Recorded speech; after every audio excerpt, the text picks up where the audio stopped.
Dans ce cas particulier, une enquête préliminaire est en cours, et il existe quelque chose appelé la confidentialité de l'enquête préliminaire. Cela signifie que le public n'a pas vraiment beaucoup d'informations, mais ce que nous savons, c'est que le degré de suspicion est le degré le plus bas. Il y a en effet 2 degrés de suspicion, raisonnable et fondé sur des motifs probables, et cela peut également changer au cours de l'enquête préliminaire. Mais comme c'est le cas maintenant, c'est le degré le plus bas, ce qui signifie que la personne, par exemple, qui est soupçonnée d'un crime, n'est pas en détention, entre autres. Si cela avait été sur des motifs probables, alors l'accusation aurait probablement demandé la détention, une demande de détention qui aurait ensuite été examinée par un tribunal en Suède. Ce qui se passe maintenant, c'est qu'une enquête préliminaire est en cours. Je peux dire qu'une audition avec le plaignant, une audition avec la victime, aurait dû avoir lieu à ce stade, en compagnie d'un avocat du plaignant nommé par le tribunal.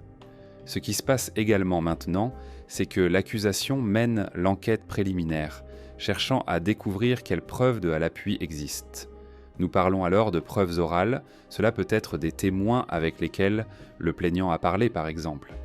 Cela peut également inclure des preuves techniques, des traces techniques, des résultats techniques, des correspondances ADN, etc. Depuis le 1er juillet 2018, la Suède dispose d'une législation sur le consentement et cette législation repose sur le fait qu'il doit y avoir de la volontarité. Comparé à la législation précédente qui exigeait par exemple de la violence, des menaces ou des agressions, c'est un changement très important. Grâce à cette législation sur le consentement, nous avons également pu constater un nombre de condamnations significativement plus élevé en Suède. On peut aussi observer comment l'évolution s'est déroulée dans de nombreux pays européens qui ont également introduit la loi sur le consentement. Un mandat d'arrêt européen est une coopération entre les pays européens. La norme, en ce qui concerne l'Europe, est que les suspects soient convoqués ici en Suède pour être interrogés. Il existe bien sûr d'autres méthodes d'interrogatoire qui peuvent être appliquées. Mais pour obtenir un mandat d'arrêt européen, il doit s'agir d'un crime pour lequel on peut être poursuivi et condamné en France.